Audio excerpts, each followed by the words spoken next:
Doy la bienvenida. Hoy somos poquitos por la lluvia, pero bueno, para quienes vengan por primera vez, es un ciclo que se llama Sucesos del Arte. Y este es el cuarto encuentro que organizamos junto con Claudio Iglesias, aquí en el CEDIP, que es el Centro de Investigación, Archivo y Publicaciones de Recoleta, donde está un poco guardada y conservada la historia del Centro Cultural. En esta oportunidad vamos a presentar el trabajo y algunas ideas en torno al artista Toto Dirti, la curadora Andrei Fernández y Sofía de la Vega, que está al llegar. La introducción del tema de hoy la va a hacer, como siempre, Claudio. Así que le paso la palabra. Gracias por venir en este día tan raro. Bueno, gracias especialmente el día de hoy. Quiero empezar con la cita de un texto de Guido Llanito, publicado en la revista El Flayerito, donde Llanito repasa un viaje a Alemania que hicieron con Andrei en el contexto de una muestra, y después Andrei nos va a dar perspectiva sobre este trabajo que vino haciendo con las artistas Huichí del grupo Silat. Pero en el momento que detalla Llanito, el texto es de hace unos años, todo ese trabajo estaba como en un grado incipiente, y Guido cuenta sus impresiones de haber viajado a Alemania, digo, en el contexto en el que estaba ocurriendo la Bienal de Berlín, y él descubre cómo, desde esos ambientes, se buscaba mostrar interés, y subrayo la frase verbal, mostrar interés, sobre el arte indígena de Latinoamérica.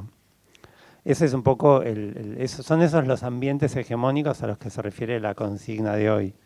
Estos espacios institucionales como las bienales, las ferias, las instituciones internacionales en definitiva. Leo entonces la cita de Guido. La Bienal de Berlín estaba sucediendo a unas pocas cuadras. Latinoamérica era el tema, algo que no me esperaba. Me puso bastante crítico esa mirada externa y eterna de exotismos, pero sobre todo me llamó la atención esa estética activista que se les pide a estos países tercermundistas desde el norte. O por lo menos en esta edición de la Bienal había bastante de eso. Latinoamérica, activismo e indigenismo. O sea, todo bien la visibilización, pero me pierdo con lo que se pide. Me quedé pensando en esa mirada romántica sobre estas latitudes y la idea loca de que desde acá, y sobre todo mirando comunidades indígenas, está la solución para el futuro de este sistema occidental en crisis. Hablando con Andrei sobre esta idea, me dijo algo que me quedó dando vueltas. Es como pedirle a una persona que se está ahogando técnicas de natación. Esta referencia de Guido, ¿te acordás del comentario, Andrés? Escritas en 2020 me hicieron pensar en el clima de los debates que se escucha mejor ahora, ¿no? Como que es raro, pero siento que mejor.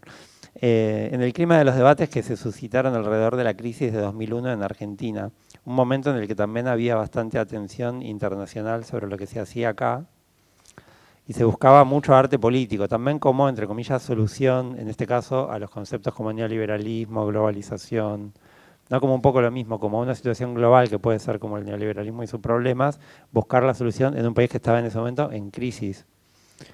Venían curadores a buscar arte político después de 2001, como vinieron 20 años después a buscar arte indígena. Esto siempre tiene un doble filo, como por un lado surgen oportunidades locales, y por otro lado se construye una agenda que hay que ver después quién la controla. Podemos decirlo en un contexto de florecimiento de las prácticas indígenas en el mundo del arte en Argentina en este momento, pero siempre con ese filo en mente, ¿no? De oportunidad y de agenda también. Y me parece lo más curioso de todo que las palabras de Guido queden casi calcadas sobre otras que había escrito Ana Longoni hace casi 20 años, hablando de una muestra titulada Ex Argentina, que es este tipo de muestra sobre la crisis de 2001 que yo decía. Ex Argentina aparte es horrible porque a nosotros nos suena como que Argentina desapareció, que no existe, es ex Argentina, pero tiene que ver con que en latín significa desde Argentina. O sea, ya en eso hay como un malentendido rarísimo. Y la muestra sí buscaba explicar el colapso posible del neoliberalismo a partir del caso argentino. Nuevamente encontrando risas y diversión en el arte político local. Como si hubiera una escena repetida, pero repetida desde la sustitución, donde va una palabra, arte político, desde estas instituciones se puede poner otra, arte indígena.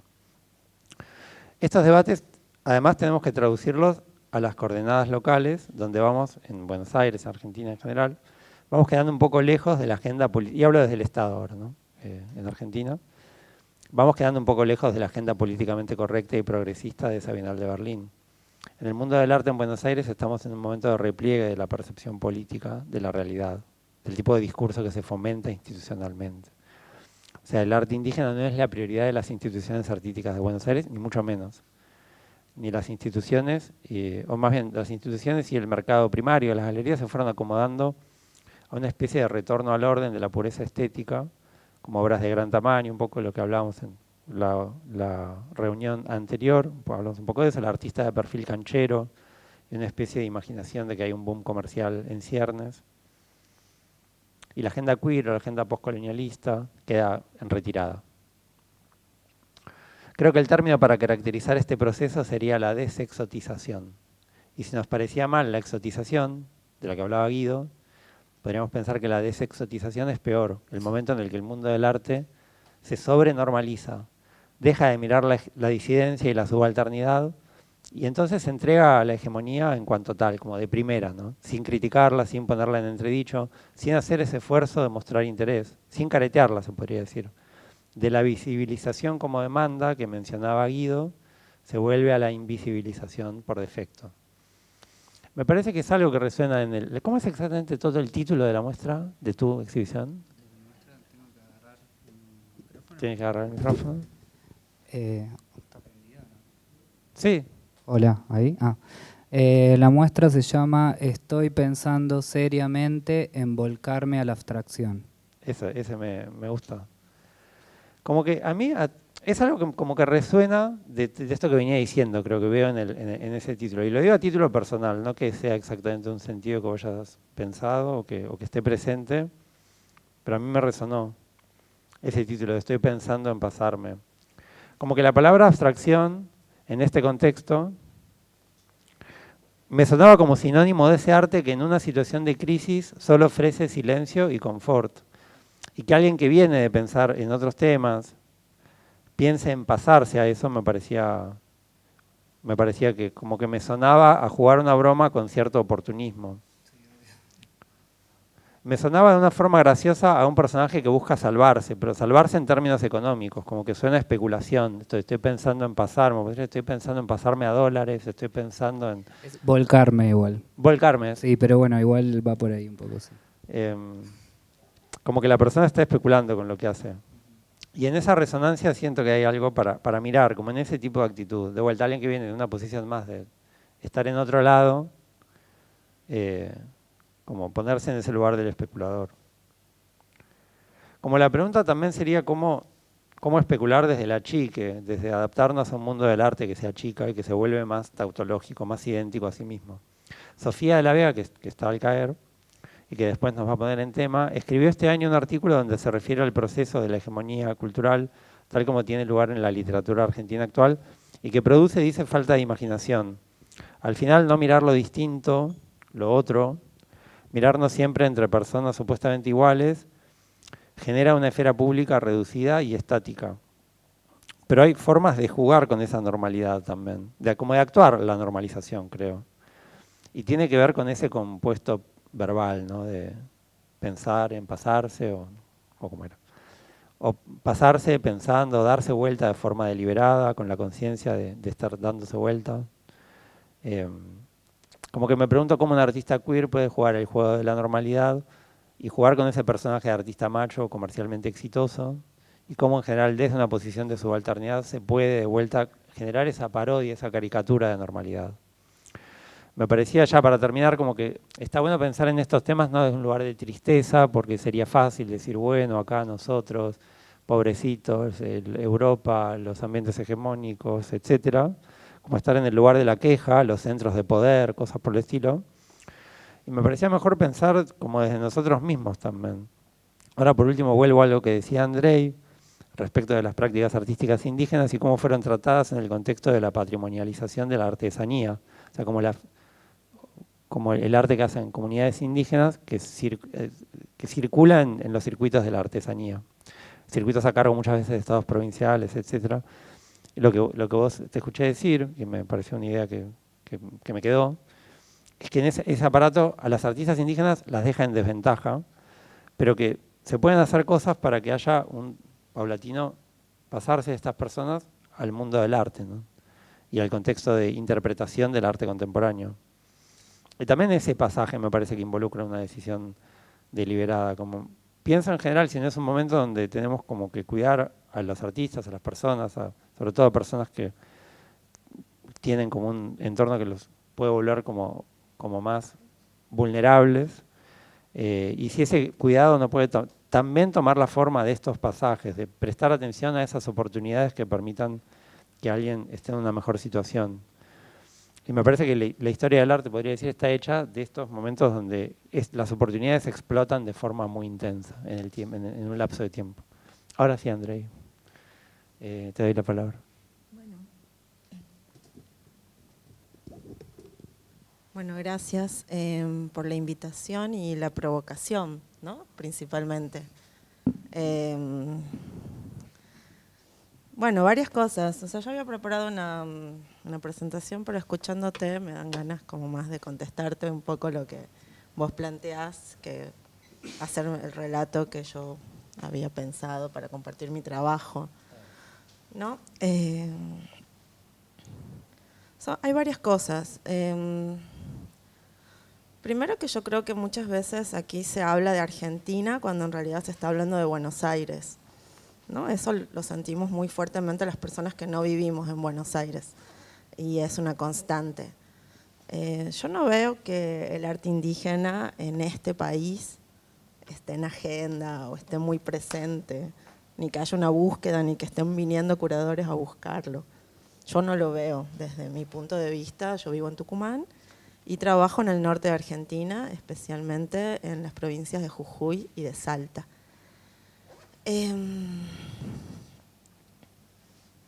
Yo vengo haciendo un trabajo de acompañamiento, principalmente a tejedoras indígenas de Salta y en los últimos 2 años de todo el noroeste argentino. No tanto porque me interese debatir con el sistema del arte, sino porque creo en sí en la lucha de derechos, ¿no? El acceso a vivir mejor. Y de repente, en mi trayectoria de vida, y por ende profesional, el arte apareció como la posibilidad de generar trabajo y ganar dinero, básicamente. No para mí, o sea, no para mí solamente, sino para generar trabajo para otras personas que se veían obligadas, ¿no?, a cumplir con un destino impuesto que obviamente es una consecuencia de los procesos de colonialismo y racialización, y etcétera, que ya creo que no hace falta mencionarlo aquí. Entonces, lo que yo hice simplemente fue tomar herramientas que yo tenía porque había estudiado artes plásticas en Tucumán y brevemente había tenido contacto con el sistema del arte a través de colegas, amigos, que decidieron hacerse artistas y que acompañé en diferentes momentos de sus carreras, como por ejemplo Gabriel Chaile, quien me alentó a presentarme como curadora, que en realidad no era porque intentaba ser curadora o no sabía muy bien en ese momento, en el 2019, si yo realmente podía ocupar un rol como ese, que también entendía que era muy ajeno a una persona que tenga, o sea, mi trayectoria, mi clase social, que elija vivir en una ciudad pequeña. Porque también eso, ¿no? Muchas veces hablamos de cosas que no se entienden y es porque no estamos hablando de nuestras clases sociales, ¿no? Y de lo que determinan. Entonces, también, o sea, ahora que de repente hay una ventana, porque para mí es una ventana, no es que ahora está en agenda, ni es la moda, ni es lo que está bueno el arte indígena, sino que se abrió ahí una bisagra, está entreabierta la puerta para que entren ahí algunas personas mientras sepan jugar el juego hegemónico, no sé si yo no uso mucho esas palabras, pero entiendo a lo que vos te referís cuando decís espacios hegemónicos. Yo los pienso también como ciudadana, o sea, si hay un museo de arte público, como ciudadana tengo derecho a pensar que puedo entrar ahí. Más allá de si es hegemónico o no, o sea, ya está la historia, o sea, ya vivo en un país que es Argentina, en el caso de las indígenas, ahí viene Sofía. En el caso de las de las mujeres indígenas con las que yo trabajo, no les gusta a ellas llamarse argentinas, ni tampoco salteñas, en el caso de las que viven en Salta, por ejemplo, sino que eligen otras formas de nombrarse que nadie quiere escuchar. Nadie les pregunta cómo querés nombrarte. O en el caso de lo que vos comentabas del tema de la patrimonialización o esto de la artesanía incluso. Yo no tengo nada en contra de la artesanía, no pienso que la artesanía sea peor o mejor que el arte, simplemente se gana menos dinero vendiendo las cosas como artesanía. Ese es mi punto, siempre. O sea, no es que quiero debatir si una cosa es mejor que la otra. Y por haber tenido la posibilidad de estudiar arte en una universidad pública, gratuita, en Tucumán, aprendí que en el arte están permitidas muchas cosas. Entonces, básicamente lo que yo propuse en mi trabajo es, bueno, yo más o menos entiendo cómo funciona esto, quieren que probemos a ver si nos dejan entrar. Y bueno, un montón de cosas ajenas a nosotras estaban sucediendo que hicieron que podamos entrar incómodamente, parcialmente, con mucha confusión, con mucho conflicto, con muchas tensiones. Pero bueno, siempre guiadas por esta iniciativa de esto lo estamos haciendo porque queremos vivir mejor y porque creemos que tenemos derecho también a disputar esos espacios. Entonces, desde mi punto de vista, me cuesta un poco entrar en la sintonía de lo que vos proponés, ¿no?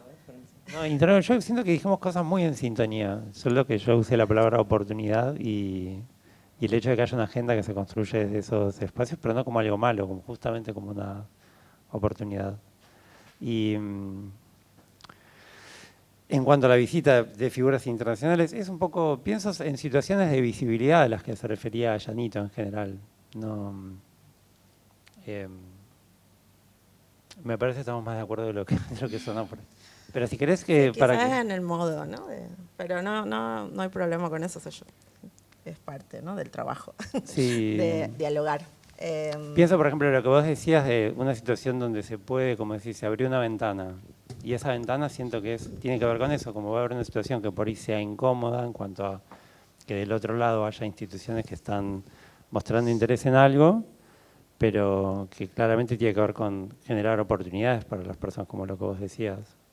A mí me gustaría igual, Andrei, que puedas mostrar, porque hay gente o que puedas describirnos esa operación que hiciste, ¿no? Esa invitación a aprovechar esa ventana, porque creo que no todas las personas saben exactamente el trabajo y creo que hay algo que también en esa descripción puede aparecer y dejar de ser tan abstracto o aparentemente ideológico.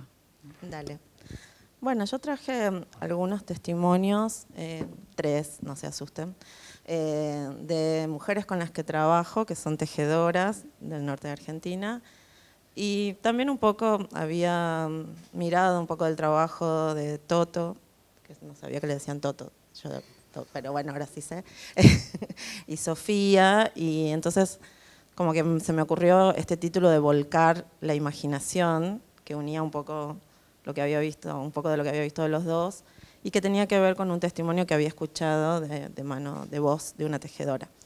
A mí me parecía interesante también, creo que un poco se trata de esto, y lo vengo diciendo hace por lo menos 5 años, me parece que la acción clave es la escucha, ¿no? Y poder escuchar a ese otro, y no siempre imponer nuestra lógica, ¿no? Como, bueno, la conducta etnocéntrica. Entonces, por eso había traído estos 3 testimonios chiquitos.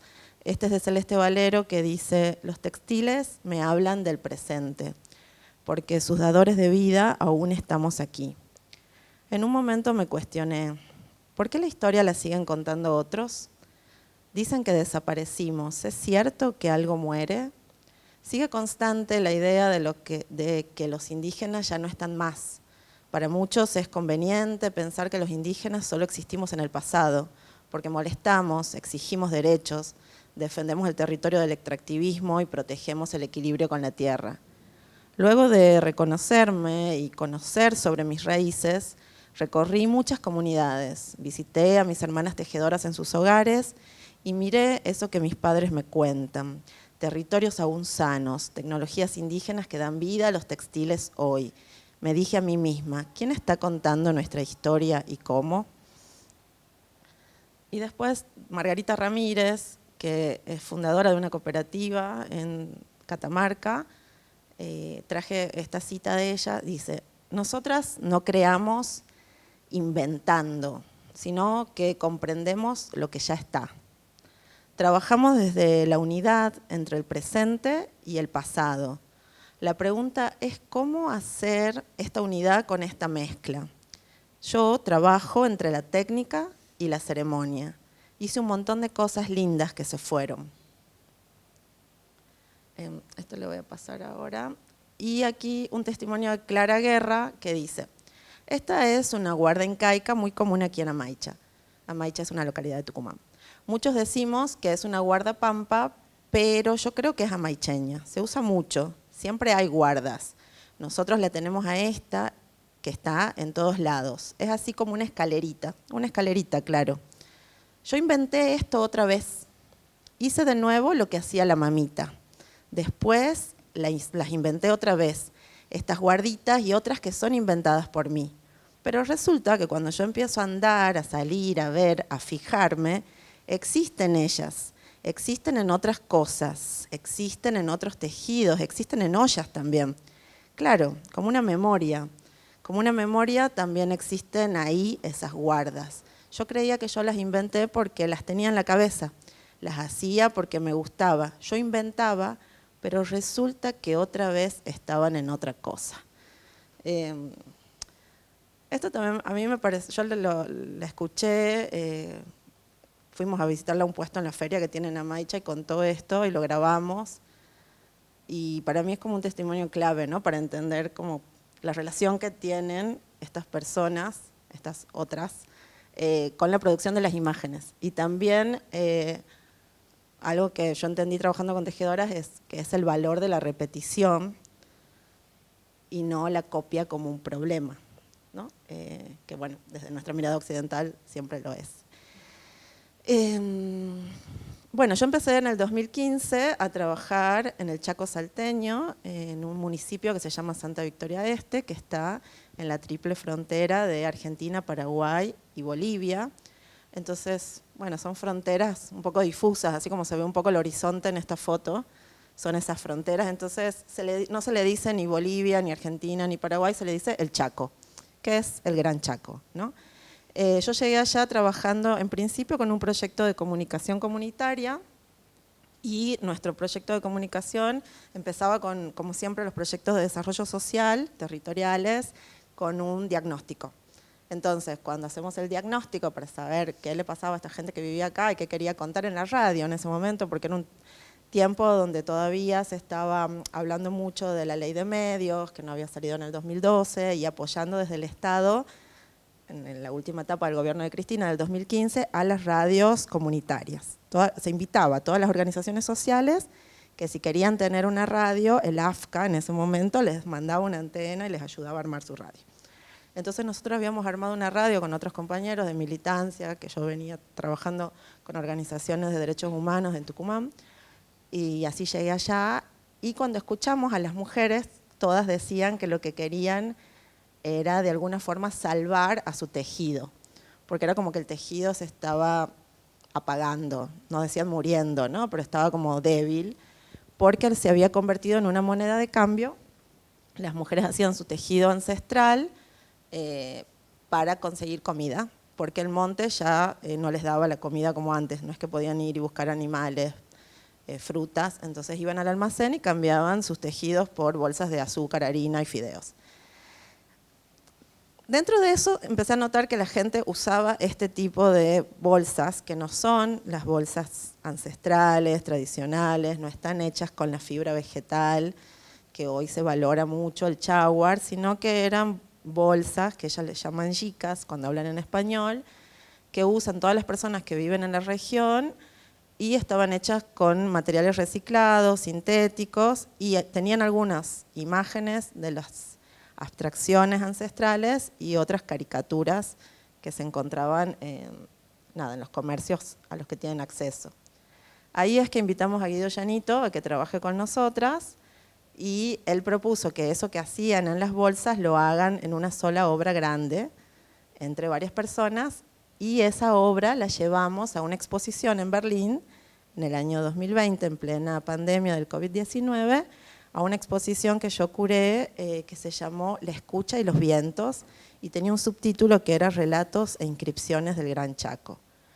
La propuesta en esa muestra no era una reivindicación del arte indígena, ni tampoco decir esto es arte y nadie le decía arte, ni nadie sabía, sino que simplemente era generar un desplazamiento y lo que nosotros probamos en ese proyecto con diferentes grupos de mujeres, especialmente mujeres, fue hacer cosas nuevas que no estaban pensadas para hacer esa moneda de cambio, ¿no? De intercambio por alimentos, ni tampoco para satisfacer a un otro que vive en la ciudad, blanco, urbano, sino que como que puedan seguir su capricho y nosotros con la plata de una institución pública alemana les conseguíamos presupuesto para que puedan tejer sin preocuparse, ¿no? Como que puedan ser libres un rato.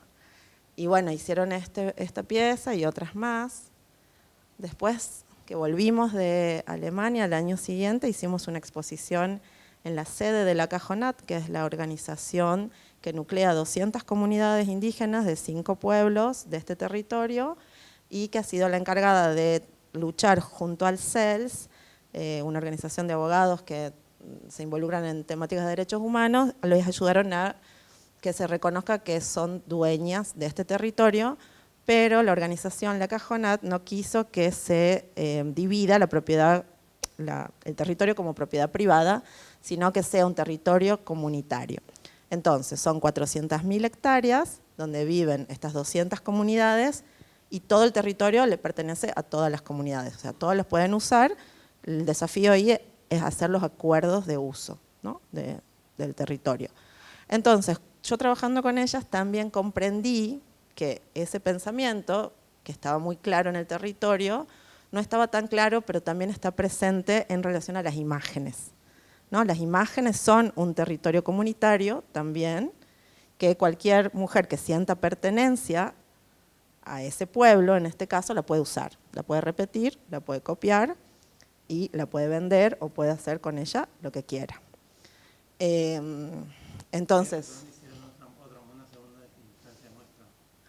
claro, hicimos una muestra ahí en el territorio, en la sede de la Cajonat, de esta organización, y también hicimos una muestra en el Museo de Bellas Artes de la provincia de Salta, el Museo Provincial de Bellas Artes, que ahora se llama Lola Mora, que era la primera vez que en un museo de Bellas Artes, en Salta al menos, se exponían obras de personas indígenas.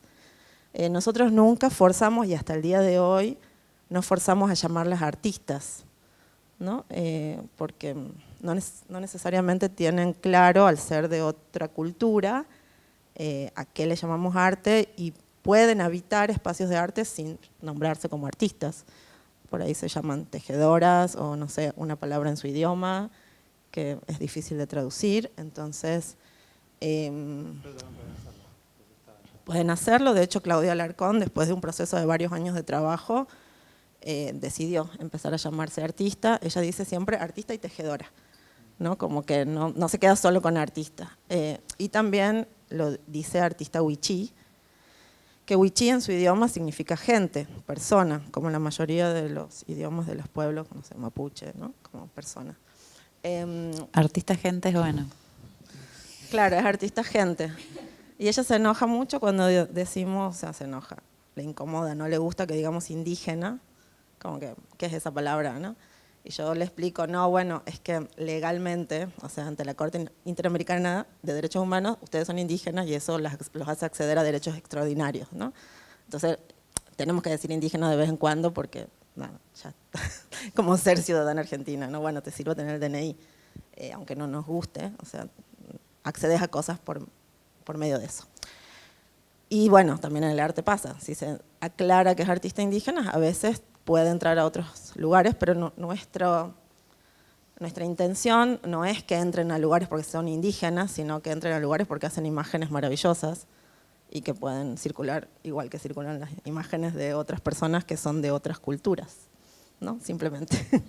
Pero bueno, hay que hacer todo un trabajo, ¿no?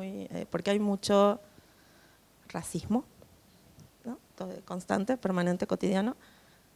Así que bueno. ¿Puedo decir algo mientras? Que me parece para la gente que está viendo la presentación que se nota, no sé si en la imagen anterior, como lo que decías, André, me parece que se nota mucho en las tinturas de origen industrial, ¿no?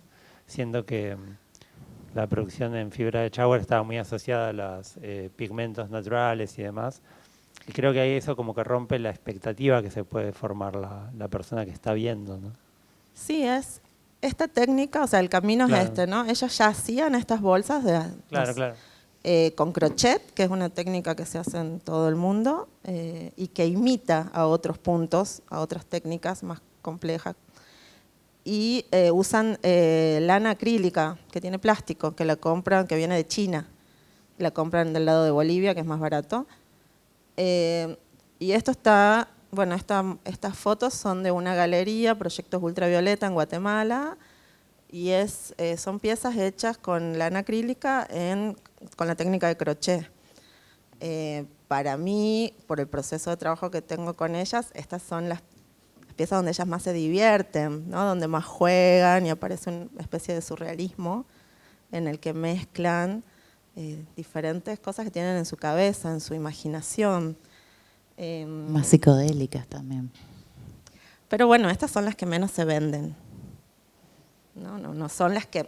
Menos que las que tienen ese lado más tradicional.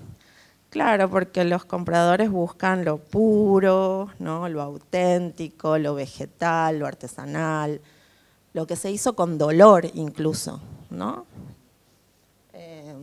Entonces, bueno, y también nosotros logramos, traje esta foto, que es también, estas son de la muestra en Proyectos Ultravioleta del año pasado, de noviembre del año pasado, cuando nosotros empezamos en el 2020 a hacer estas pruebas de migración hacia el territorio del arte, la primera idea fue hacer una instalación de bolsas, que es lo que ellas siempre hicieron, las bolsas, ¿no?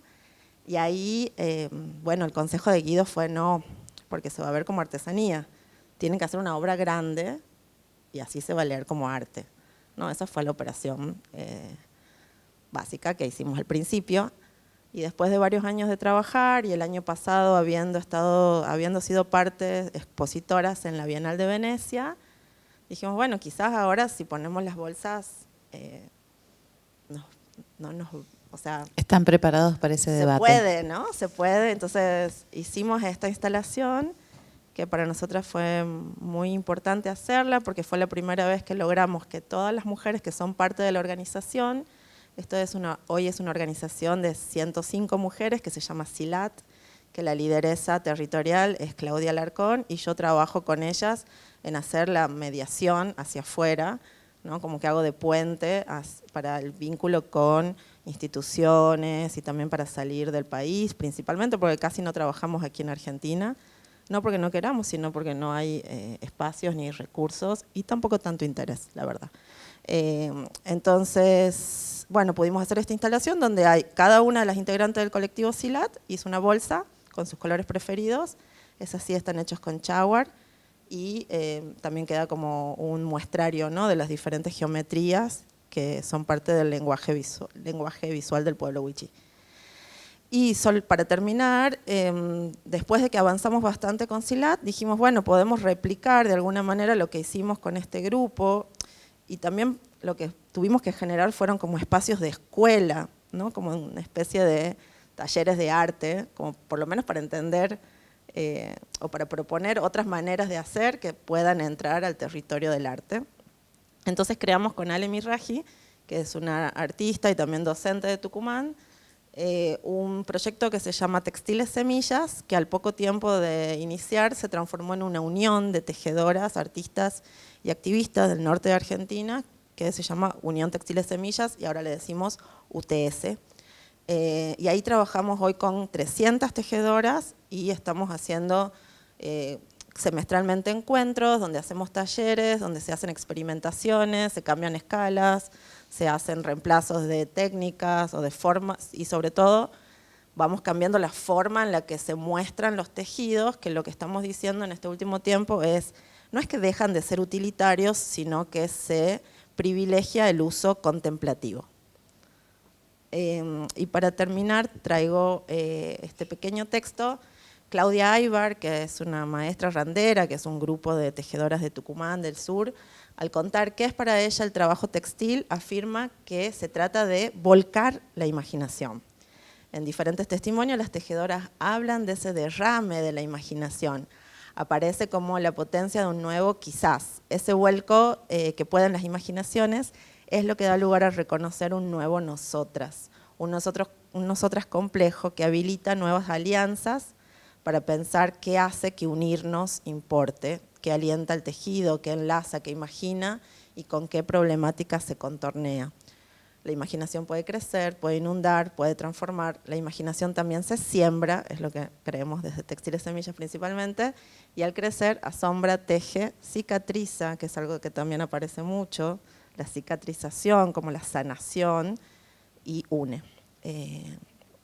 Bueno, eso es lo que había traído para compartir y sobre todo esto, ¿no? Esta idea de esa mezcla, y por eso también al principio había citado a la muy conocida Silvia Rivera Cusicanqui, que escribió este texto de Un mundo cheje es posible, y nada, había traído simplemente una cita que ella hace a Benjamin sobre esto del pasado arqueológico, como transformarlo en algo, una categoría diferente que como que estalle, ¿no? En el presente, que bueno, puede tener que ver con lo que Claudio proponía en su intro.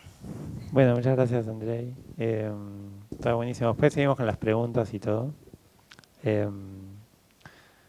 Tobias, tienes que poner tu presentación, ¿no? Están pestañitas ahí. Ahí va. Ahí, abajo a la derecha. ¿Cómo pongo en grande? Una más. Ahí. ¿Esto? No. No. Ah, ahí va.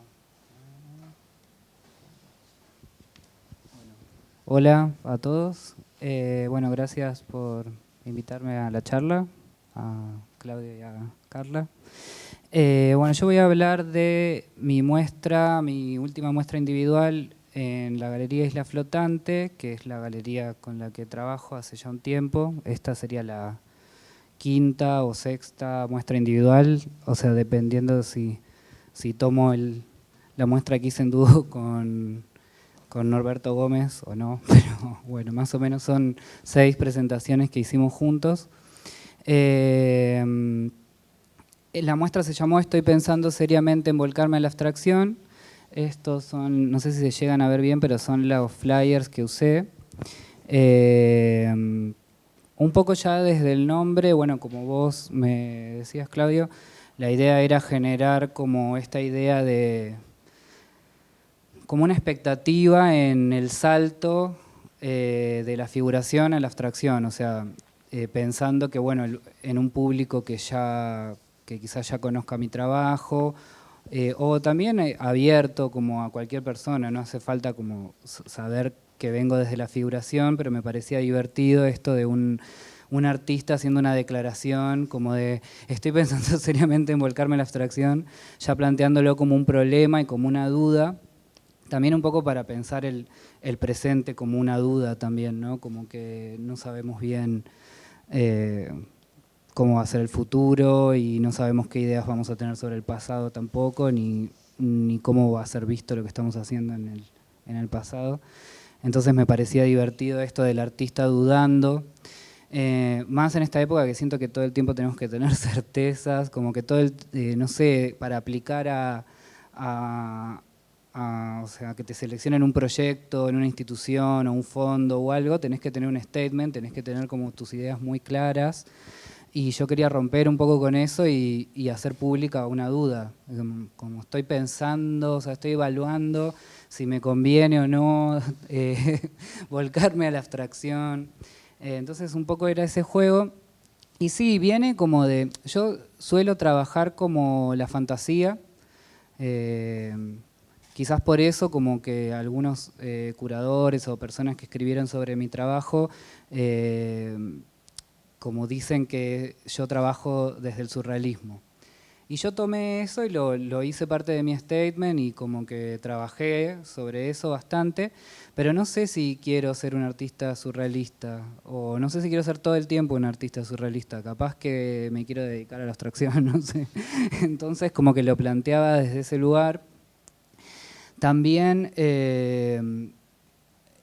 sí noto como que quizás, bueno, sí, lo identitario está en agenda, creo que todos los problemas de la identidad están en agenda, no solamente como el tema del racismo o la cultura queer, o como, bueno, hay un montón de diversidad en el tema de la identidad, pero siento que está un poco en agenda, sí. Por momentos se ven que prima más una cosa que otra, quizás, o sea, como que siento que en su momento trabajé más cuestiones de género, feminismo, porque, no sé, siento que el ánimo social estaba en eso, como que estábamos discutiendo si íbamos a tener una ley de aborto o no. Y en esa época sí trabajé mucho sobre el feminismo, hice la muestra que se llamaba Feminancy, que ahora en la muestra de Carroña en el Recoleta hay una pieza que es un diablo, que se llama Maricón, y que es de esa época y es de esa muestra. Y en esa muestra trabajaba un poco la fantasía también de como el miedo que tiene el patriarcado sobre el feminismo, por ejemplo. Entonces, todos los dibujos que había eran mujeres abortando, mujeres tirando bebés por escaleras, putos dominando el mundo, no sé, todo como una fantasía, tipo un terror como hembrista, el miedo del patriarcado, puto que asusta. digamos. El puto que asusta, claro, tal cual. Claro, como un terror hembrista, que es lo que pienso que se imagina como mi papá, no sé, cuando lee Muerte al macho, por ejemplo, no sé. Y bueno, la lógica de estoy pensando seriamente en volcarme a la abstracción es medio parecida, es como que sí, noto que hay un interés por lo indígena, noto que hay un interés por la cultura negra, o sea, después eso no quiere decir que van a desaparecer todos los artistas blancos, ni de la historia, ni de las galerías, ni de los museos, ni nada. Pero bueno, un poco quería parodiar ese miedo y, ay, bueno, estoy en jaque, ¿ahora qué hago? Porque mi identidad ya no es tan interesante, ya no es tan interesante ser gay, no sé, bueno, me hago mina, no sé, qué sé yo. O sea, no sé, como que es un poco que también está ese prejuicio, es como, ah, bueno, pero entonces me pongo una peluca y ya está, soy un travesti, no sé. Yo es como que, no sé, prefiero reírme un poco de esas cosas, pero también tengo que trabajar y también tengo que cumplir con mis obligaciones como artista. Tengo que hacer mi muestra cada 2 años en la galería, así que, bueno, tengo que trabajar sobre algo. Pero por otro lado también realmente hay una intención mía o una inquietud sobre la abstracción que, o sea, me empezó a pasar que tenía que dibujar, yo venía trabajando con espacios, dibujando espacios, ¿no? Como espacios como... O sea, dibujando el espacio mismo. No, dibujando espacios inventados, bueno, espacios medio heterotópicos, digamos, como lo que Foucault llama espacios heterotópicos, que son lugares inventados donde se justaponen identidades y están en juego como, digamos, sí, como la identidad de alguna manera. Como lugares de fantasía también, ¿no? Como aeropuertos, bueno, también habla de no lugares, como lugares que no, sí, aeropuertos, shoppings, esos lugares que tienen sus reglas, pero son todas inventadas y que no tienen que ver con algo puro del ser humano, no sé bien cómo explicarlo ahora, pero bueno. Y de eso pasaste a la... Sí, estaba trabajando con eso, me estaba empezando a parecer un poco denso toda esa cuestión del espacio. También siempre trabajé sobre el cuerpo y me empezó a pasar que, o sea, tenían que dibujar una silla, suponete, y me agotaba, no sé, me agotaba pensar cómo era una silla, cuántas patas quería ponerle, si le quería poner 4 patas, Esperar 1 hora. Si le quería poner 4 patas a la silla, cómo iba a ser el respaldo, cómo es digamos, las proporciones y la perspectiva, digamos. Me agotaba físicamente como que, y no es porque no sepa dibujar, o sea, creo que soy buen dibujante, pero... Ahora una pregunta, entonces lo que pasó en el título, que en el título queda enunciado como un chiste, pero sí te pasó. Sí me pasó el interés real de pensar, bueno, como quiero hacerme otras preguntas sobre la silla, no sé, ¿entendés? Como, y pensé, bueno, quizás desde la abstracción, quizás buscando algo sobre las formas más puras, quizás, no sé, pensando en el color, en la forma, y no tanto en la cuestión psicológica, simbólica, todo eso que ya venía trabajando desde el surrealismo, como que me había agotado físicamente realmente, pero sí quiero seguir pintando, quiero seguir dibujando, como me da placer, pero bueno, necesitaba dar un salto para algún lado, entonces pensé como, bueno, estoy pensando seriamente en volcarme a la abstracción. Bueno, esta es, no sé si llegan a ver, pero bueno, esta es el mapa de la sala. Está un poco abstraído también, ¿no? Pero bueno, la galería es como una L así. Empieza el recorrido y voy a pasar un segundo. Empieza el recorrido y vemos esto, ni bien entras a la galería, ves la puerta, abrís y está esta pequeña salita que la armamos para la muestra, o sea, generalmente se ingresa por ahí a la galería, pero yo decidí cerrar esa puerta y poner una obra que empieza con una abstracción que se llama ¿Cómo puedo abstraerme para la realidad?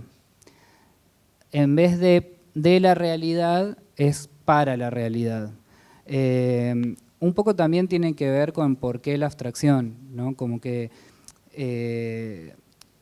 yo, bueno, soy consciente que están pasando cosas terribles en el mundo, hay guerras, estamos viviendo también en situaciones horribles en nuestro país también. Me parece inabarcable. Como artista no termino de encontrar mi rol en esa cuestión, pero no puedo dejar de señalar como estas cuestiones de alguna manera. Entonces sí, quizás el silencio o el decir, bueno, hago una obra abstracta, es una forma de decir tipo, yo no puedo hacer una obra sobre todo esto, o no sabría bien qué decir, es como mi cuadrado negro, digamos, es como, pero de alguna manera es como que ese silencio se vuelve medio como un grito también, porque es como que es muy evidente, ¿no? Bueno, y de alguna manera, si bien es una muestra que trabaja sobre la figuración y la abstracción y las tensiones que puede haber, y el salto de un artista para un lado o para el otro, también es una muestra, ya les vuelvo a repetir, sobre una inquietud mía personal, entonces de alguna manera mi obra está atravesada por mi vida. Mostrá si querés las imágenes así, me parece que en el relato ayuda a como ver un poco. Sí, podés. Bueno, dale, les muestro. De última cualquier cosa vuelvo. Ahí está, Esta es la sala, bueno, esta es la sala. El piso, gracias. En el piso, bueno, sí, es una alfombra que está pintada, yo creo que ahí se vuelve más literal el tema de volcarse, ¿no? Bueno, les muestro rápidamente cómo están dispuestas las obras en la sala. Perdón que vaya para un lado y para el otro. Es como que el recorrido de la muestra es bastante lineal, porque ahora, como les voy a contar mejor, pero cada dibujo forma parte como de una secuencia de obras que cuentan una historia, digamos. Entonces la lectura es bastante lineal. Por eso empiezo mostrando la sala para que vean que todo sigue el recorrido en L de la galería, digamos. Esta es la primera obra, la que está en la entrada. ¿Cómo puedo abstraerme para la realidad? Esa es la más abstracta, empieza porque la idea es, como el recorrido está cerrado, vos tenés que entrar y ver esta obra y cuando salís la volvés a ver, digamos. Entonces es como que abre y cierra la muestra. Es como si la muestra empezara un poco por el final, porque es como que ves esta obra abstracta, después al ingresar está esta que se llama Caliente.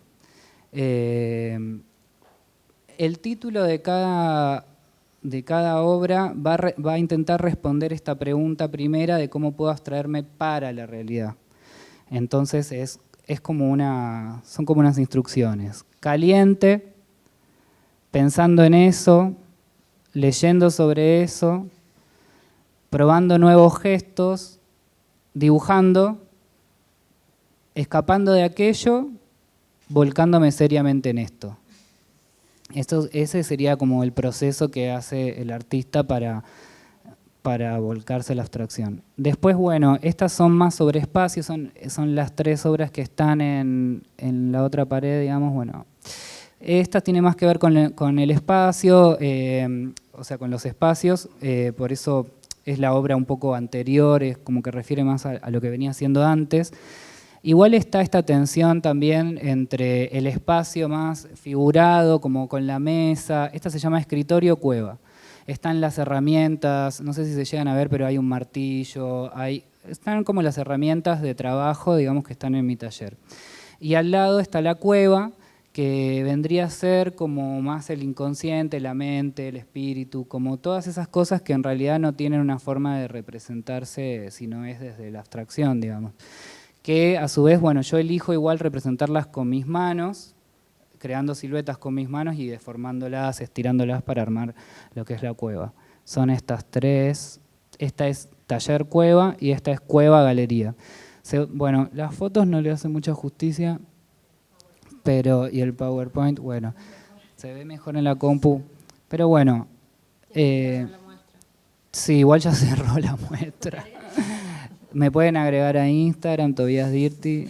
Pero bueno, yo lo que quiero volver un poco al tema de los títulos, porque algo que noto como quizás similar en las 2 presentaciones o en las 2 ideas que tenemos desde, bueno, yo desde como artista y André desde la curaduría, es que o sea, como mi obra tiene que ver de alguna manera con mi vida, quizás no biográficamente, pero sí con mis estados de ánimo y con un montón de cuestiones que yo vuelco en la obra, siento que también de alguna manera estoy asumiendo que el arte es transformador también y que también transforma mi vida y todo no sé, el camino desde que empecé hasta ahora. El mismo sistema del arte como que me ha transformado también, como transformado para bien y para mal quizás también, o sea, como,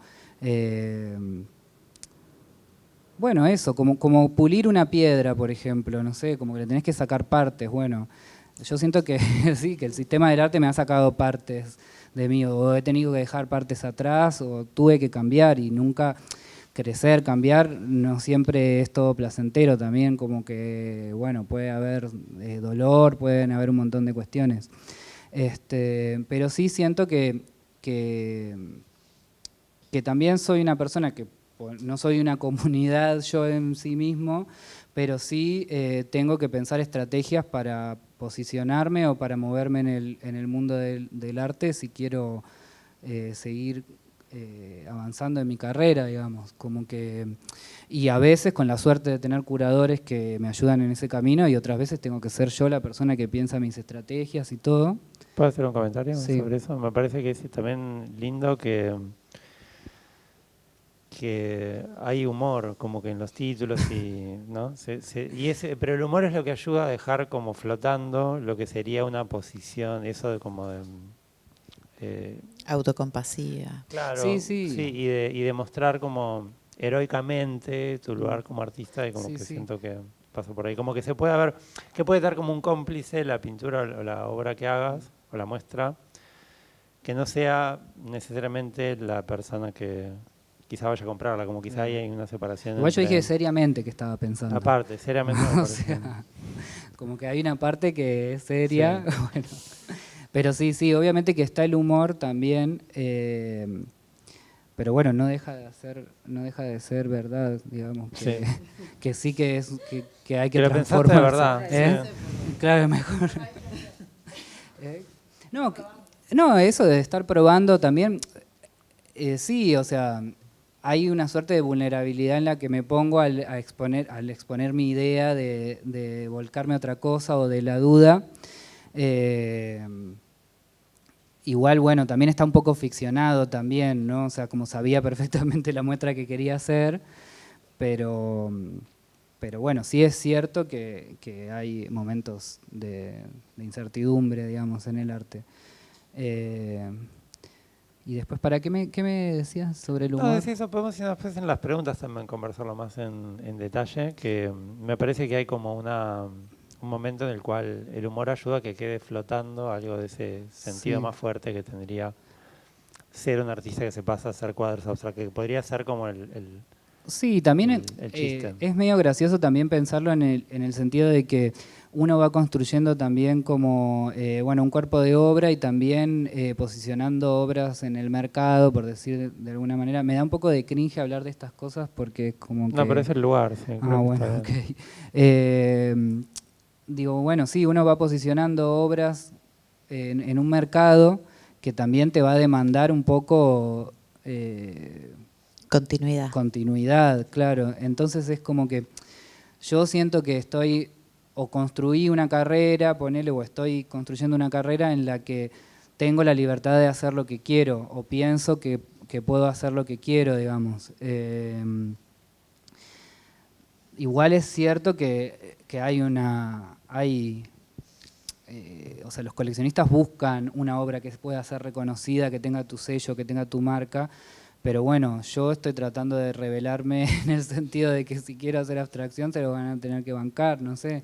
Pero como que a su vez también me doy cuenta que tampoco es que soy un artista tan famoso ni tan reconocido ni en tantas colecciones como para que sea un problema hoy en día saltar de una cosa a la otra. Pero bueno, ojalá si en algún momento lo soy, igual me siga animando a hacer otras cosas, no sé.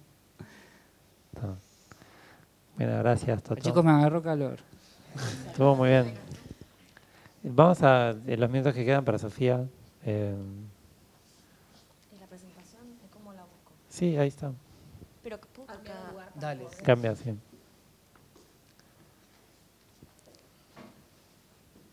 Bueno, ya me había Ya metido ven. en todo, yo como que autoconvocada. Pero que falta algo igual, que es que eso se vea más grande. Pantalla completa. Estaba tratando de hacerlo ahí. ¿Verdad? ¿Qué será? Abajo de todo. Soy muy idiota yo. Bueno, primero que nada, perdón por llegar tarde. Claudio me va a matar, pero bueno, tuve un día complicado, pero bueno, más allá de eso, voy a contar un poco de qué va. Me siento un poco colada, porque yo no soy del mundo de las artes, soy de la literatura, pero bueno, creo que lo que voy a conversar ahora con ustedes cuaja también perfecto con todo tipo de arte. Voy a hablar, sí, de ejemplos de literatura, porque es lo que yo conozco y me siento cómoda y no podría hablar de algo que no sea literatura. Entonces, bueno, me pareció interesante empezar esta pequeña presentación que voy a hacer citando un cuento de Dino Buzzati, que es un escritor italiano, cuyo argumento habla un poco de lo que es el título del cuento, que dice «Están prohibidas las montañas», y cuenta una especie de fábula de un mundo en el que están prohibidas las montañas, pero con el hecho solo de no mirarlas, de no nombrarlas, o sea, no se destruyen las montañas, sino que simplemente se las ignora. Les leo unos fragmentos. «Ahora preferimos no mirarlas, con un poquito de buena voluntad puedo acostumbrarme casi a ello, para no desagradar a quienes gobiernan. Es como si no existieran ya. Están excluidas de los cotidianos acontecimientos de la vida, con todo, de cuando en cuando, involuntariamente, las roza alguna mirada, pero por prudencia bajamos acto seguido los ojos y enseguida procuramos olvidar. Pero las montañas no existen ya, y esto es una lisa llanura». Bueno, a mí este cuento cuando lo leí me pareció fantástico para explicar un poco qué sucede con la República Argentina, así directamente, que para mí desde su organización en diferentes instancias ha anulado la diversidad del paisaje. Y la única opción hegemónica de paisaje es la pampa, la llanura, el desierto. Entonces, en esta hegemonía no hay montaña, pero tampoco hay selva ni mar, porque solo existe el vacío que nos proporciona la llanura. Entonces, así, en esta llanura, en este vacío, se puede reafirmar un nacimiento de un país sin padre, sin pasado, un nacimiento que insiste en ser demasiados primos lejanos del resto de Latinoamérica. Y bueno, con esto yo después quiero hacer como una especie de punteo de citas, también bueno, la cita más importante la van a conocer muchos, que es el Facundo de Sarmiento, que dice esto: el mal que aqueja a la Argentina es la extensión. El desierto la rodea por todas partes y se le insinúa en las entrañas. La soledad, el despoblado sin una habitación humana, son por lo general los límites incuestionables entre unas y otras provincias. Allí la inmensidad por todas partes, inmensa la llanura, inmensos los bosques, inmensos los ríos, el horizonte siempre incierto. Lo interesante es que cuando aparece otro elemento, sobre todo las montañas, yo hablo más de las montañas porque, bueno, es donde yo me crié y viví. Yo también soy de Tucumán y me crié mitad capital, mitad Tafí del Valle. Entonces es algo que presto atención, y estas citas no es que yo las hice para esta presentación, sino que es como tengo un Word lleno de citas donde veo que se ataca a las montañas. Bueno, y voy a mostrar dos citas, una también del Facundo y otra de una excursión a los indios ranqueles de Mansilla, que lo interesante es que ponen a las montañas como si fueran el lugar de los europeos y como si no existieran nada, nuestros pueblos, todos nuestros pueblos, nuestra ancestralidad también hubieran vivido en las montañas y vivieran en las montañas. Voy a leer. En la falda de los Andes, dice Sarmiento, está diseminada la población agricultora de muchas provincias. El habitante de esta zona es el verdadero representante de la raza española. En su tipo más puro, su vida es la del propietario, la del capitalista. Y después dice Mansilla, el europeo ama la montaña, el argentino la llanura.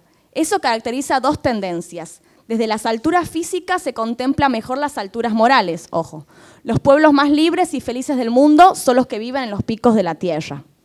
Bueno, no sé, me parecía como muy loco no sé, como esas miradas y como este desconcierto, esta invisibilización como la de Buzzati de parte de nuestra geografía. Entonces, yo a partir de esto pensé como que quise buscar qué pasa con los escritores de ahora, actuales, y en esta búsqueda me encontré con un ensayo muy bueno de un escritor que amo mucho, pero que lo voy a criticar ahora, lamentablemente, que es César Aira. Esta es una conferencia que dio en Río de Janeiro en 1989, que se llama América es la flor. Es interesante también porque en esta conferencia él hace toda una historización de América, Argentina, Brasil, porque él ama la literatura brasileña, pero dice algunos desaciertos para mí que pueden ser, yo no sé si como para mí, bueno, lo discutí un poco con Mate, un amigo que está acá, para mí es como quizás, para mí sí es consciente Aira lo que hace, porque él es un escritor de La Pampa, él es un escritor de Coronel Pringles, su espacio, su terreno imaginario es ese, entonces también le sirve proponerar La Pampa a la llanura. Bueno, esto dice Aira. El Brasil es el morro que habla, el país que se expresa a sí mismo, es que solo hay que buscar el estilo, esa gran voz que surge de la tierra. Argentina, en cambio, ustedes sabrán, es un país vacío. No tenemos montañas, no hay nada. El cielo solamente sobre esa gran llanura. El cielo como una gran pantalla proyectiva de nuestra fantasía, familia. Bueno. Estoy medio loca. Y esta otra es peor. Nuestro juego favorito es el de la representación. La Argentina es el país de la representación. No tenemos nada porque la Argentina es un desierto, pero podemos representarlo todo. Argentina es el país de lo que Hegel llama el Aufhebung, de la supresión. Toda la literatura argentina se basa en eso. Nosotros no tenemos indios, por ejemplo. Los indios desaparecieron, los indios desaparecieron de un modo más que curioso. Teníamos negros y los negros desaparecieron todos. Se los tragó la tierra, o no la tierra exactamente. Bueno, entonces yo a partir de esto pensé en tres premisas. Vaciar para llenar, declarar la muerte para inaugurar el olvido, enterrar la imaginación ancestral para imponer la imaginación ordenada. Estas son como unas ideas, búsquedas que tengo. Y entonces pensé, bueno, comencé yo un poco a pensar en el desierto, en qué significa el desierto, y me topé con un libro espectacular de Fermín Rodríguez que se llama Un desierto para la nación, una escritura del vacío, que se las recomiendo. Fermín es un capo, también es un traductor de Gastón Gordillo, que es un antropólogo buenísimo, que tiene un libro que se llama Los escombros del progreso. Bueno, y en este libro, que es espectacular, lo que él hace es pensar por qué el desierto es, a partir de diferentes textos, porque es también el territorio de nuestra nación. Y hace una pequeña definición. Desierto es entonces el nombre para una ausencia política, una operación discursiva con el poder de atrapar la imaginación al evocar, en negativo la plenitud ausente de un Estado-nación por venir. Donde había virtualmente un desierto, multiplicidades salvajes sin orden ni medida, mundos posibles, pueblos futuros, el Estado-nación debía advenir, como si se tratase literalmente de un llamado al orden. Bueno, entonces yo me pregunté, ¿cuál es esa imaginación al evocar? ¿Cuál es la imaginación que se construyó a partir de todo esto que les vengo contando? Y también pensé, ¿cuál es ese orden que se quiso instaurar? Porque es una imaginación al servicio de un orden, esta la del desierto.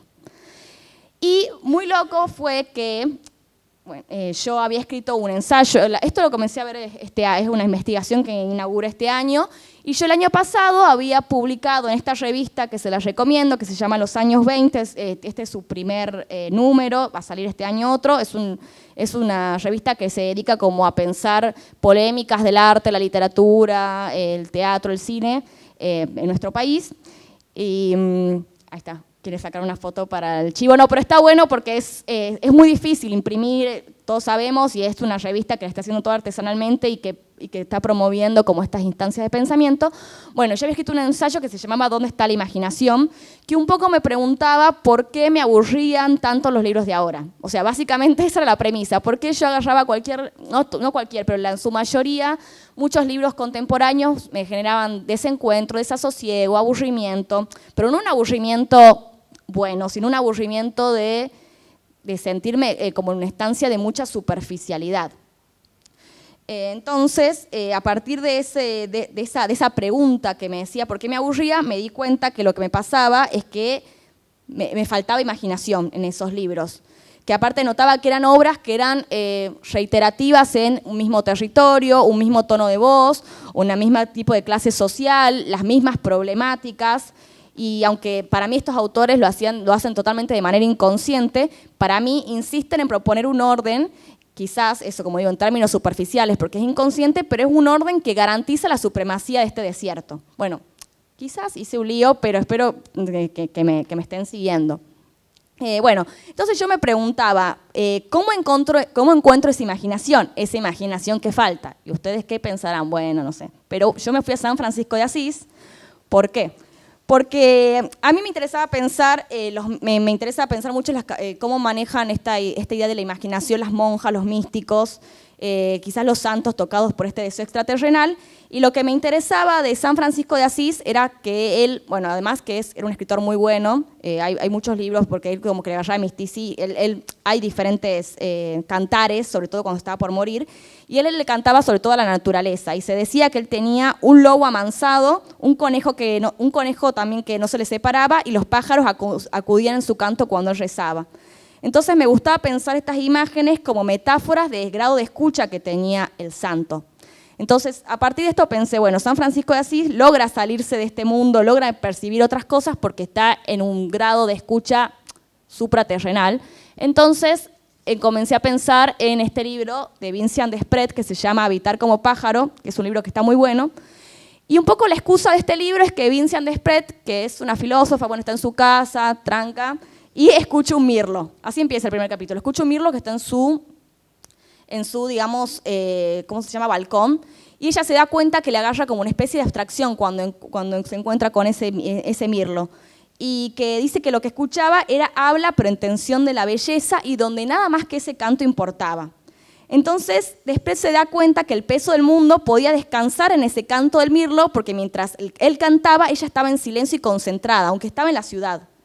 Entonces, lo que dice Desprez es que después de este encuentro entendió que se podían volver deseables otros modos de atención, como un poco lo que voy, o sea, como que encuentra otro tipo de vínculo con esa realidad. Es decir, explora otras escuchas que no tienen que ver con lo dado o premeditado, escucha de otra manera. En sus términos, es decir, que se podía conceder atención y por ende importancia a otras cosas, la búsqueda literaria artística creo que también debe conducir a esta nueva búsqueda de atención, ¿no? Ser curioso por toda forma de comunicación, tener un registro de lo que me aleja de mi cotidianidad, está mal escrito, y sobre todo una actitud imaginaria que puede otorgarle importancia a lo que se nos dé la gana. Entonces, bueno, vendría a ser esto, como la falta de imaginación, primero porque se da por un encierro, después cómo salir de ese encierro sería a partir de esta atención, escucha, y después también pensé, bueno, yo estoy hablando de la imaginación, ¿qué es la imaginación y lo imaginario? Y volví a un cura ahora, que se llama Adolfo Gesche, que me lo recomendó un amigo, que también es cura, pero está muy bueno este libro, se llama El Sentido.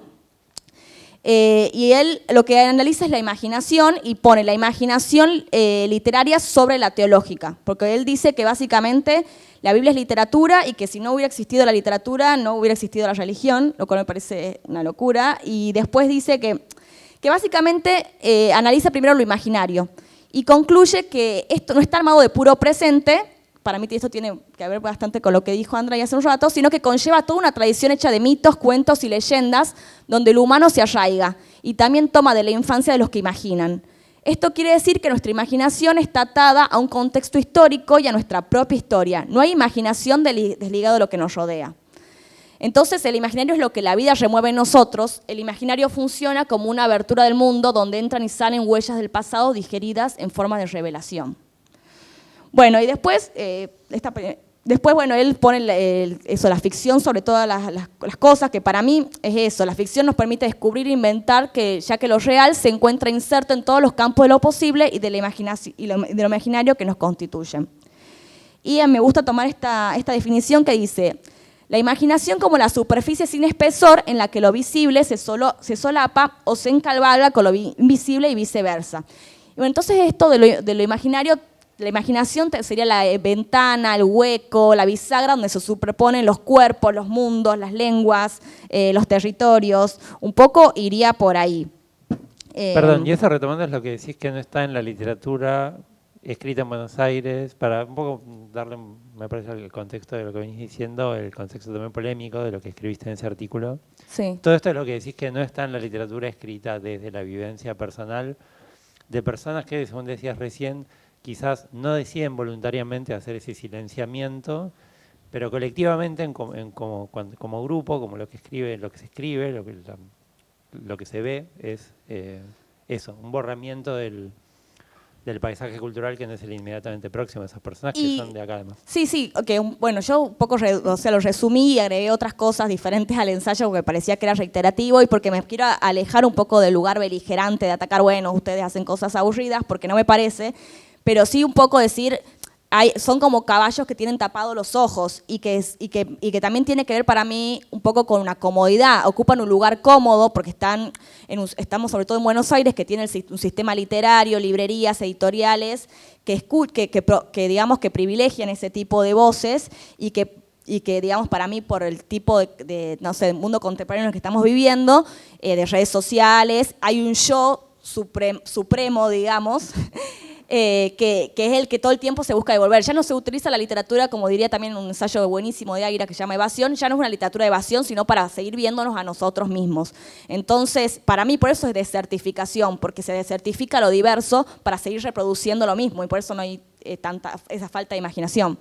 Es un poco, bueno, medio zarpado quizás lo que estoy diciendo, pero... Una interrupción más, pero es interesante pensar que lo que tiene de hegemónica la literatura de Buenos Aires, o los escritores que asociás con esta hegemonía, no es el hecho de que puedan utilizar esos recursos que están en esta parte del país y no en el resto, o la centralidad que tiene como Buenos Aires como ciudad con respecto al resto del país, no es el hecho de que hagan eso, como por decirlo así, no es el hecho de que tengan acceso a las instituciones, que no tendrían en otros lados tan fácil, sino cuando tocan la guitarra, cuando están en el jardín, cuando hacen asado, cuando hablan de esas cosas, que son como cosas menores de la vida cotidiana, esos escritores ejercen la hegemonía en ese momento. Sí.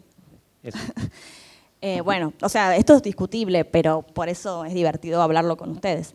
Pero un poco por eso. Es como una reversión, preferiría no imaginarlo. Y porque es más cómodo también. Sí, aparece la pereza ahí también. Y porque también el sistema literario también se profesionalizó, entonces se sabe que hay quizás ciertas maneras de poder ingresar en el campo, no sé, lo fragmentario, hablar desde un yo, pero desde un yo que habla de una manera neutra, oraciones simples, no sé. hasta eso, ¿entendés? Es como, yo estoy muy metida en el mercado del libro, además de ser escritora, pero hago prensa literaria, entonces quizás, más allá de que trabajé en otras instancias con libros, pero al ser prensa veo muy claramente cómo trabajan las mentes de los autores, que es terrible. Entonces, es como hoy leí una cita muy buena de Italo Calvino que decía eso: cuando más inmerso estoy en el mundo del libro, más disfruto estar en la distancia. Y yo aprendo para no ser como esas personas, y está buenísimo.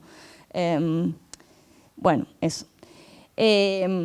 Bueno, nada, un poco lo que también quería decir, que esto de la imaginación, vuelvo a lo de la atención, también tiene que ver con una instancia, o sea, para que se dé esta imaginación no se da por sí sola, tiene que haber atención, pero esa atención tiene que estar acompañada. Para que yo quiera prestar atención, tengo que sentir curiosidad, que es digamos, la otra palabra que me parece interesante poner acá sobre la mesa, porque esta curiosidad nos hace de soporte para que no podamos desaparecer en estos moldes de lo impuesto, en esta desertificación de la que estoy hablando. Ambas nos permiten introducirnos en los misterios, porque son las que desandan la realidad, tanto la imaginación como la curiosidad. La desandan, la hacen estallar y la multiplican. Entonces, el escritor, es lo que propongo, rompe la realidad hegemónica, si es que trata de prestar atención, unívoca, crea mundos, posibilidades de ellos, aunque solo se corra un poco de la realidad que los rodea. Bueno. Después, lo que también me pareció interesante pensar es que en esta posibilidad ¿sí? ¿Querés que achique el tiempo? Sí, bueno, vamos a tener que redondear. Bueno, entonces, para cerrar, lo que quería decir es que ¿dónde está la capital? ¿Dónde está la imaginación? Y yo digo lejos, eso me gustaría saber. ¿Dónde está la imaginación? Digo que está lejos de la capital y del capital. Lejos también de las luchas prehistóricas de unitarios versus federales. Esta falta de imaginación no tiene que ver con el lugar de nacimiento, sino con una falta de movimiento. Literatura escrita con perspectiva desde por encima sobre el Río de la Plata, que es donde se concentra lo material. Quedamos fuera los que miramos para otro lado, quedan afuera los lectores descentrados, los habitantes supuestamente inexistentes de las montañas desaparecidas. Y bueno, yo había agregado algo, esto bueno, no importa, pero poco que repite esta idea también de los pueblos originarios, de por qué tampoco no están en literatura, porque fueron en realidad reemplazados por los gauchos. Hay como una idea también hay que saber que escribimos, no está su narrativa porque se la eliminó, se la machucó, se la desapareció. Y digamos, yo no quería terminar como una cosa mala onda, sino hacer una propuesta, y que me parece que es fundamental fomentar la imaginación desde certificada, que incluya a todos los habitantes, a los paisajes, a las lenguas. Hay que retomar el pasado hacia el futuro para romper las relaciones subordinadas que propusieron los vaciadores, aprender las implicancias de los quehaceres artísticos y reflexionar acerca de dónde viene la imaginación, y así podemos volverla una revelación, no una representación. Bueno, eso. Muchas gracias. Gracias a los tres. Gracias a los tres. Yo quiero, solo para seguir el hilo, me parece súper llamativo que hay como un eco, como si uno se imagina la época dorada del imperialismo como el siglo XIX, y en particular la literatura británica como la literatura de esa época dorada. Es llamativo que haya en esa literatura también de esa época mucho de cosa chiquita, mucho de escritor que escribe sobre su jardín, sobre su barrio, sobre una iglesia del pueblo, a ver qué historia tiene, como si hubiera una especie de eco de lo que me suena eso en el momento de mayor despliegue militar y económico de la hegemonía, la preferencia por lo pequeño, lo que tengo al lado, ¿no? Como que siento que en lo que vos decís hay algo de eso, como escritores que hablan de lo que tienen al lado de manera, entre comillas, inocente, pero que no lo podemos desligar de ver cómo eso está en relación con este proceso que vos llamás la desertificación. Así que bueno, gracias de vuelta. Y hay preguntas, ya pues, no nos queda mucho tiempo, pero las preguntas que haya, ahí está. Sí, por favor.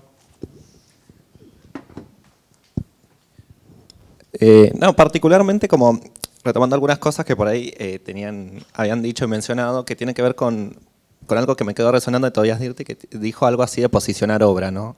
Es algo que es un ejercicio que hacen todos, en realidad, todos los artistas, en todos los ámbitos, en los visuales también.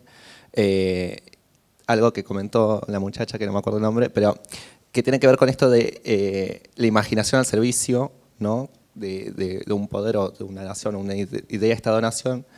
Y algo que mencionó Andrei, que tiene que ver con quién está contando nuestras historias o quién están contando nuestras narraciones en una de esas citas, ¿no? Con Andrei, bueno, tuvimos la particularidad de trabajar juntos en el Salón del año 2022, Salón Nacional de Artes Visuales, en el Palais de Glace, y que fue una experiencia bastante enriquecedora para todos, porque bueno, era el primer salón que salía de una noción quizás porteñocéntrica, ¿no? Cada narrativa, cada escena particular de Argentina visualmente tenía como una especie de elección para poder elegir sus representantes a nivel jurado, por empezar. Entonces esos jurados de esas escenas particulares iban a representar también o elegir artistas que después iban a estar en este sector quizás porteño, ¿no? Hay algo que se me viene enseguida a la mente que tiene que ver con bueno, la noción de centro-periferia que por ahí marca Marta Traba, que justamente tiene que ver con esta lógica de cómo se producen las escenas particulares lejanas a la porteña y cómo también vienen a buscar esa puja de poder, ¿no? Esa lucha de imaginarios puntualmente que tiene que ver con lo que son los museos quizás, ¿no? El museo como ese lugar regidor de imaginarios también de un Estado-nación que está pensando en cómo van a plantear ese patrimonio, ¿no? Ese lugar de patrimonio que va a ejercer quizás posteriormente o se va a estudiar en la posteridad, ¿no? Que no es nada más el mercado, sino que también son las instituciones quienes pueden estar abordando ese patrimonio. Entonces, bueno, como pensando en esta lógica que entrelazan ustedes estos tópicos, como en algún momento, o sea, no como pregunta, sino como comentario, ¿no? Esa lucha quizás, no solamente yo que vengo de la Patagonia, es como no existe mercado y tampoco hay institución, entonces, ¿cuál es ese legitimador, no? Muchas veces es el archivo mismo, ¿no? De la mera existencia de que esto se registró y aparece, ¿no? Esto está. Pero bueno, como esa noción de centro y periferia, que es la que nos afecta y la que rige desde Sarmiento, que lo pensaba así, mirando a Europa, pero también dentro de la misma Argentina, como Buenos Aires es la que rige el resto de las nociones y narrativas de esas regiones aisladas, ¿no? No sé, cómo esa visión porteñocéntrica va a estar dialogando o pensando cómo es la narrativa de Tucumán, la narrativa de Salta y la narrativa de la Patagonia en algún punto, ¿no? Ese tipo de elaboración.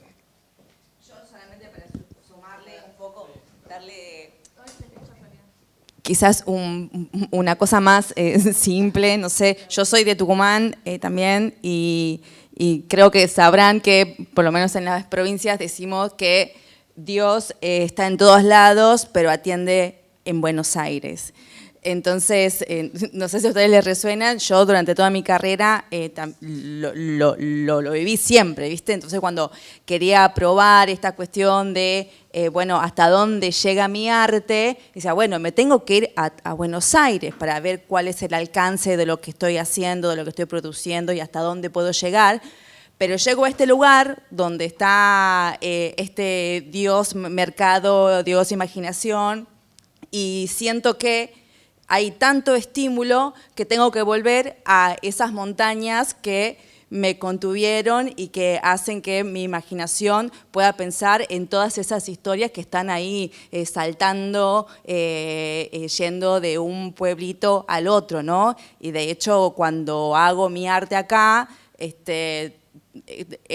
la fuente siempre es el lugar donde estuve. Entonces, bueno, la verdad que entonces mi Dios creativo, mi Dios imaginación, está allá y yo estoy acá. O sea, no, era como un poco lo que me llevaba a esta conversación, ¿no? Del desierto, de la imaginación, del mercado, del bullicio, del discurso, hasta dónde llega lo que quiero decir, bueno, a dónde voy, a dónde vengo, quién soy, ¿no?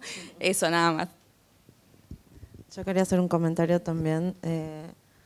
Yo viví un tiempito en Cuba y ahí no se dice la revolución nunca, porque también la revolución empezó siendo algo y después hay una policía revolucionaria, ¿no? Que controla.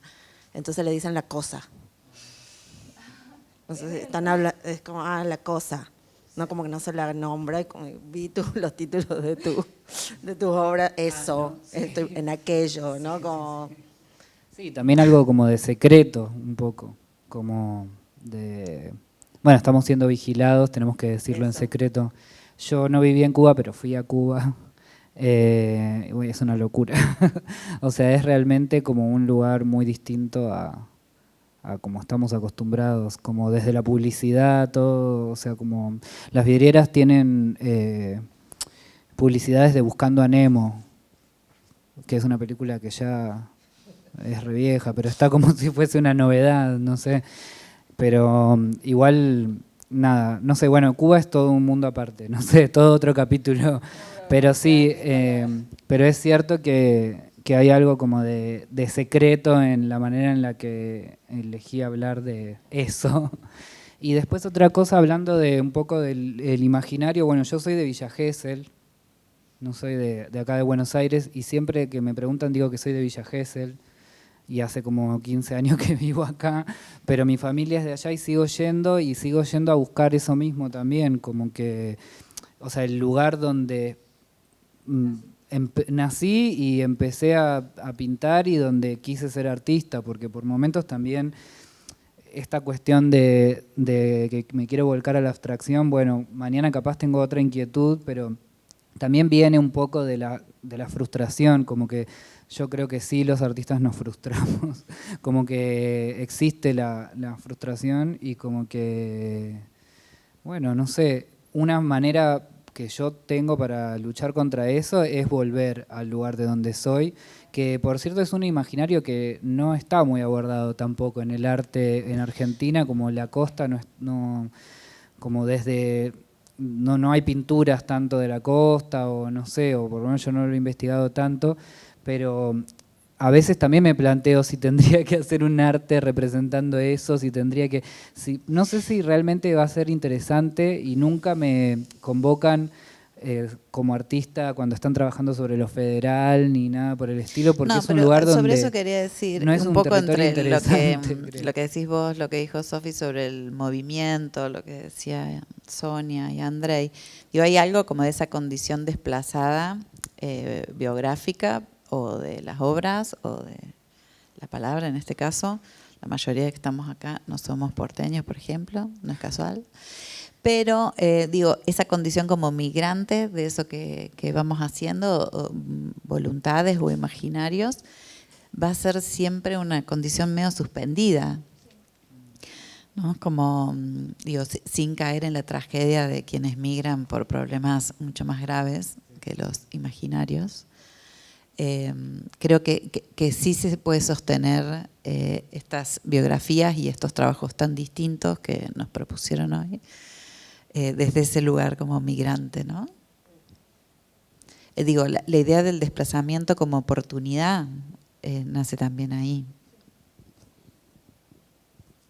Para algunos será el arte una oportunidad para, no sé, construir o recuperar, reparar derechos básicos humanos. Para otros será, no sé, conducir su biografía, su identidad. Yo quería también, Andrea, aprovechando, tomando el pie de lo que decía Carla, sí, como me llamó la atención en la presentación, como que aparece el término escucha en la muestra y también lo que vos decís, y el hecho de que trabajaras desde una radio al principio, como, es una pregunta un poco descolada, pero como qué relación encontrás también desde tu formación, desde tu lectura, recién mencionaban a Gastón Gordillo, si la antropología como campo de discursos en general fue algo que para vos marcó esa, digamos, como te puso así en esa posición de estar en posición de escucha, como vos decías. Sí, a mí me pasó un poco, tomando algo de lo que traía Sofía. Hay un momento que estudiando arte que todo me pareció muy absurdo, ¿no? Como que era muy difícil para nosotros viviendo en Tucumán y siendo, no sé, aparte de una zona marginal de Tucumán, o sea, del margen, eso del cubo blanco y tratar de producir como las grandes ciudades y copiar Art Forum y toda esa ridiculez, como que para mí fue un momento de crisis de decir, todo esto no tiene sentido acá, ¿no? Lo estudio y entiendo dónde funciona y por qué, más o menos, pero acá es imposible, esto que dice Joaquín, bueno, ¿quién te legitima? ¿No? Y bueno, nosotros en las provincias, nuestros pares, ¿no? Nuestros amigos, que son para los que hacemos las cosas. Pero para mí ahí ha sido una necesidad de salir a buscar y que también se funda en una renuncia, como que yo, bueno, fui al famoso taller C en la Facultad de Arte y dije, todo esto es ridículo, o sea, yo no voy a hacer esto, o sea, yo no me voy a poner en este lugar, pensé, no puedo aparte mentir sobre mi clase social, en principio. Entonces salí a buscar y claro, era como, bueno, tengo que aprender otras cosas.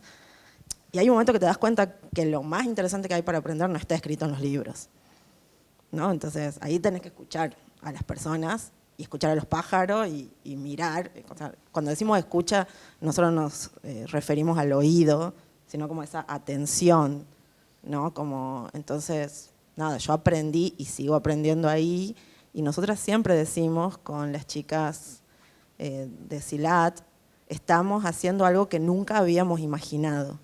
Y lo decimos a propósito, ¿no? Por eso, porque por supuesto que nuestra imaginación ha sido disciplinada y personas que también quedamos ahí en esa zona de ser los vulnerables, los otros, etcétera, los no hegemónicos. Bueno, no podés imaginar que vas a trabajar con una galería en Londres. Como, bueno, de repente sucede, decís, bueno, no me lo había imaginado. Obviamente no somos ingenuos y no es que pensamos que vino el Espíritu Santo y nos llevó a la galería en Londres. O sea, hay todas especulaciones y entendemos. Bueno, no somos espirituales, pero tampoco tontos. Es un buen cierre. Pues tenemos que redondear. Les agradezco mucho a todos y a todos ustedes también por venir hoy. Muchas gracias, muy lindo. Nos quedamos con preguntas, pero seguiremos. Gracias.